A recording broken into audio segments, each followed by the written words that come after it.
The eighth term of AP is half its second term and 11th term exceed one third of its fourth term by one find 15th term. Question तो समझ में आ गया ना। सबसे पहले क्या करें, एज्यूम कर लेते हैं, लेट फर्स्ट टर्म क्या मान ले, फर्स्ट टर्म मान लिया अपन ने ए, और कॉमन डिफरेंस जो है उसको कितना मान ले अपन, कॉमन डिफरेंस अपन मान ले डी। पढ़ो जरा फर्स्ट कंडीशन, पढ़ना भाई क्या है।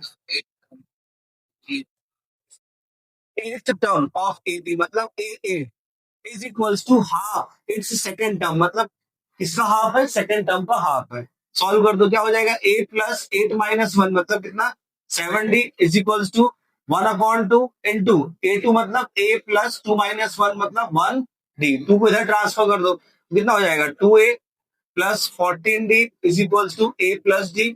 a को यहां पर भेज दो और 14 को वहां पर भेज दो, तो 2a माइनस a कितना हो जाएगा a, और 14 वहां चले गए तो d माइनस 14 मतलब 1 माइनस 14 कितना हो जाएगा -13d।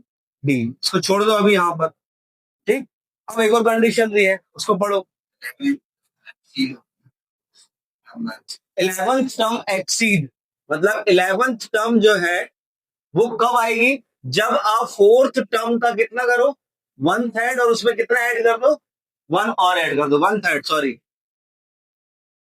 अब इसको सॉल्व कर दो, क्या हो जाएगा, a plus 10d is equals to 1/3, ये कितना हो जाएगा a प्लस 3d प्लस 1।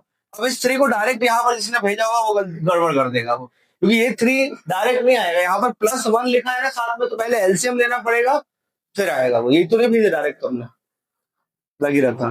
तो इस 3 को कैसे करो आप, पहले एलसीएम ले लो, तो कितना हो जाएगा, इसको इस तरीके से लिख लो, पहले a plus 10d is equals to, ऐसा लिख लेते पहले, a प्लस कितना 3d अपॉन कितना है 3 प्लस 1। अब इधर एलसीएम ले लो, कितना हो जाएगा a plus 10d is equals to LCM कितना हो गया 3, तो ऊपर हो गया a प्लस 3d प्लस कितना आ गया ऊपर 3। अब इस 3 को भेज दो यहाँ पर, तो कितना हो जाएगा 3a plus 30d is equals to a plus 3d plus 3, ठीक है। सॉल्व कर दो, a को यहाँ पर भेजो, 30 को वहां पर भेज दो, तो a इधर आ गए तो कितना हो जाएगा ये 2a, और 30 वहां चले गए तो कितना हो जाएगा 3d माइनस 30d कितना हो जाएगा -27d प्लस 3। ए की वैल्यू निकाली थी हमने -13d, इसको पुट कर दो कहां पर, इस इक्वेशन में, ऐसा इक्वेशन नंबर दे दो 1 और 2, put the value of A in equation number 2, कितना हो जाएगा 2, ए की value -13d is equals to -27d plus 3, कितना हो जाएगा ये -26d is equals to -27d plus 3, -27 इस साइड आ गया तो प्लस हो जाएगा, तो -26d प्लस कितना हो जाएगा 27d इज इक्वल्स टू 3, तो कितना आया d is equals to 3, d की वैल्यू कितनी आ गई 3। अब इस d की वैल्यू कहां पर पुट कर देना आप, फर्स्ट इक्वेशन में, तो a आ जाएगा, तो a की वैल्यू कितनी आ जाएगी आपकी -13 इंटू 3, -13 इंटू 3 कितना हो जाएगा a -39, a आ गया d आ गया, क्या पूछा आपसे 15th टर्म, 15 टर्म पूछा ना, मतलब a 15 कितना हो जाएगा a प्लस 14d, a की वैल्यू कितनी निकाली -39, पुट कर दो, प्लस 14 इंटू डी की वैल्यू कितनी निकाली थी हमने 3, तो कितना हो जाएगा -39 प्लस 14 इंटू 3 कितना होगा 42, तो आंसर कितना आएगा +3, मतलब 3 आ जाएगा आंसर इसका। a 15 कितना आ गया 3। AP consists of 37 term. The sum of 3 middle most term is 225 and the sum of last 3 term is 429. Find the AP। बहुत सिंपल सा क्वेश्चन है भाई, बन जाएगा ये आप लोगों से, करा है आपने।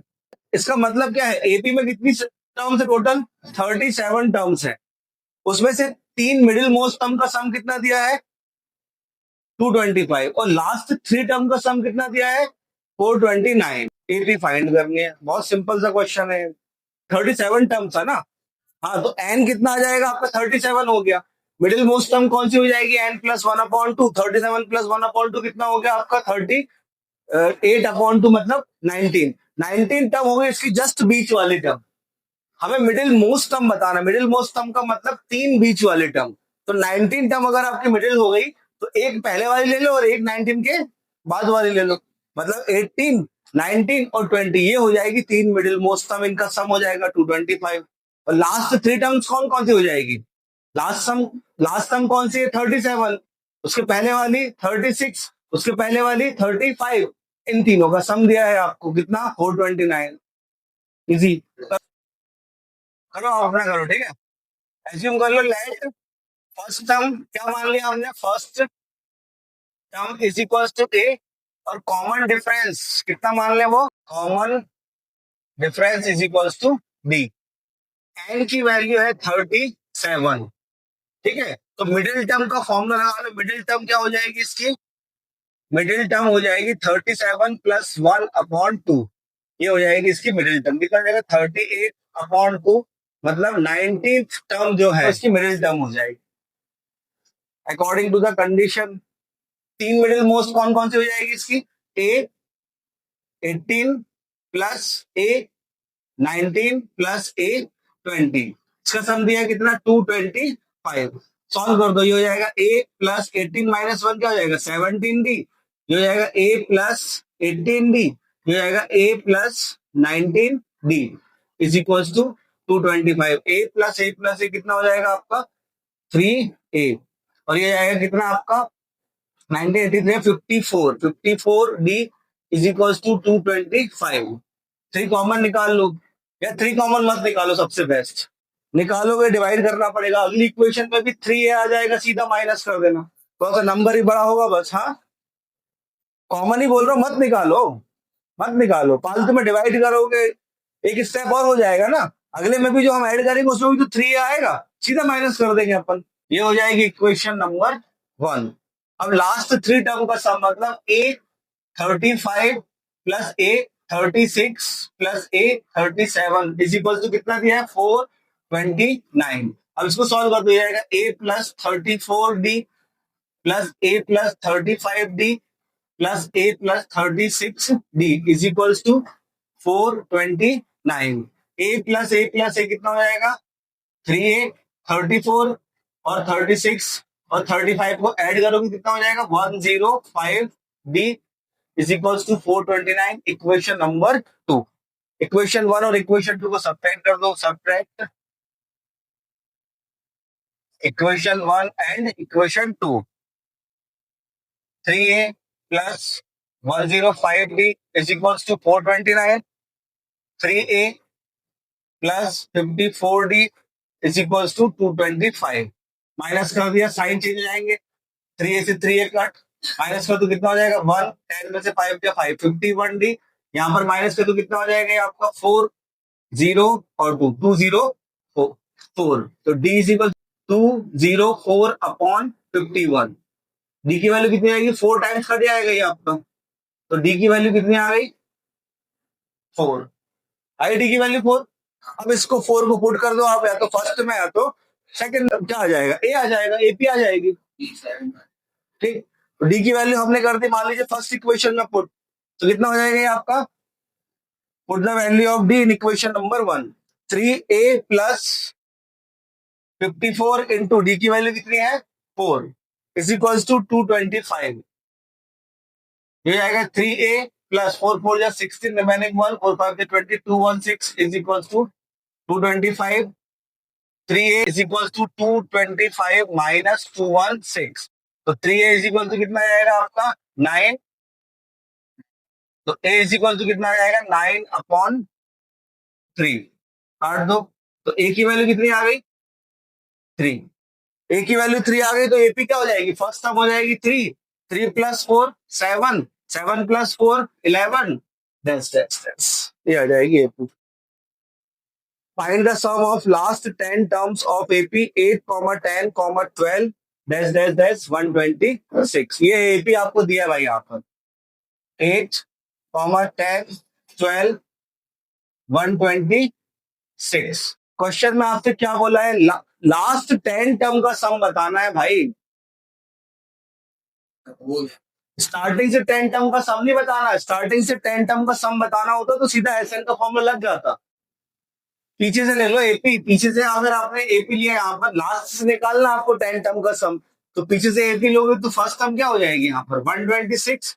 और कॉमन डिफरेंस क्या होगा? ये पीछे से एपी लेने में कॉमन डिफरेंस बताया था मैंने, आगे से कॉमन डिफरेंस निकालो आप। 10 - 8 कितना आ गया? 10 - 8 2। तो जो भी कॉमन डिफरेंस आएगा उसका अपोजिट साइन ले लो, अगर पीछे से निकालो तो कितना हो जाएगा? पीछे से कॉमन डिफरेंस कितना हो जाएगा? -2। एन की वैल्यू कितनी हो गई यहाँ पर? 10। लगा दो क्या? S10 क्या होगा formula? 10/2 two, correct. Two A की वैल्यू कितनी हो जाएगी? 126 प्लस n-1 मतलब 10 - 1 और डी हो जाएगा -2 और सॉल्व कर दो इसको। 2 5 टाइम्स कितना हो जाएगा? 5। 126 इंटू कितना हो जाएगा? 2 कितना होगा? 252। 10 - 1 9। 9 इंटू -2 कितना हो जाएगा? -18। हाँ, 252 -18 कितना हो जाएगा यहाँ पर? 4। और 4 में से 1 गया 3 2। तो 5 4 जा 20, रिमेनिंग 2। 5 3 जा 15 और 2 कितना हो जाएगा? 17, रिमेनिंग 1। 5 2 जा 10 प्लस 1 कितना होगा? 11। तो S10 कितना आ गया आपका? S10 1170। आया समझ में? नहीं आया तेरे को? नेक्स्ट क्वेश्चन क्या है? Find the sum of all 11 terms of AP whose middle most term is 30। Middle most term आपको दिया है, टोटल टर्म्स। हाँ, इस क्वेश्चन में ऑल 11 टर्म्स बोला है, मतलब एन की वैल्यू कितनी हो गई? एन की वैल्यू हो गई यहाँ पर 11। करेक्ट। ठीक, अब एन की वैल्यू अगर 11 हो गई तो मिडिल टर्म कौन सी हो जाएगी इसकी? मिडिल टर्म जो है, मिडिल टर्म हो जाएगी कितनी? 11 प्लस 1/2 टर्म। ये हो जाएगी इसकी मिडिल टर्म, मतलब 11 प्लस 1 कितना हो जाएगा? 12। 12/2 6। सिक्स टर्म, सिक्स टर्म कितना दिया आपको? मिडिल मोस्ट टर्म कितना दिया है? Middle term 30। मिडिल टर्म दिया है 30, मतलब 30 क्या हो जाएगी? ये हो जाएगी सिक्स टर्म 30, मतलब a plus 5d is equal to कितना आ गया? 30। Equation number 1। और हमें निकालना है क्या? सम ऑफ 11 टर्म, मतलब 11/2 2a प्लस 11 - 1 10d। 11/2 2 कॉमन निकालो, क्या हो जाएगा? a प्लस कितना? 5d। 2 से 2 कट, 11 a प्लस 5d। कितनी a प्लस 5d की वैल्यू? 30। पुट कर दो। 11 इंटू 30 कितना हो जाएगा? 330, मतलब S11। Yasmin saved 32 rupees during first month, 36 in second month, and 40 in third month. If she continue to save in this manner, in how many month will she save rupees 2000? Simple सा question है भाई। पहले month में कितना save कर रही है? 32। दूसरे मंथ में 36 और तीसरे मंथ में 40 डैश डैश डैश। इस तरीके से चल रही है भाई। टोटल अमाउंट जो है वो कितना हो? टोटल अमाउंट 2000 रुपए उसने जोड़े।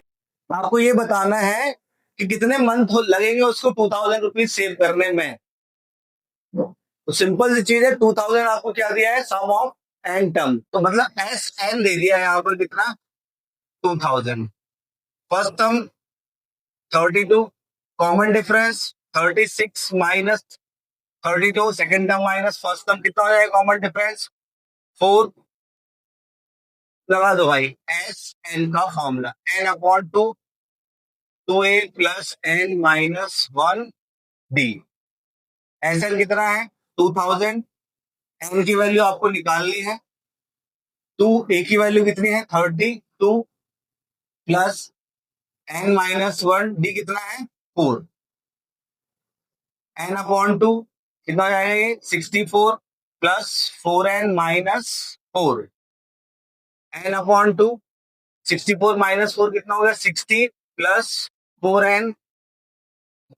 n/2 अब टू कॉमन ले लो तो कितना हो जाएगा? 30 प्लस 2n। 2 से 2 कट, तो n का मल्टीप्लाई कर तो कितना हो जाएगा? 30n plus 2n square. Equal में क्या चल रहा था यहाँ पर? 2000 रुपीज। ये भी लिख दो भाई।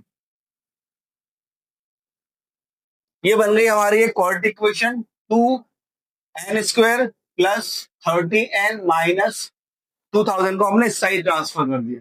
2 और कॉमन ले लो इसमें, 2 कॉमन ले तो कितना हो जाएगा? n² plus 15n minus 1000। Is equal 0, 2 वहां चला गया तो n² plus 15n minus 1000 is equal to 0।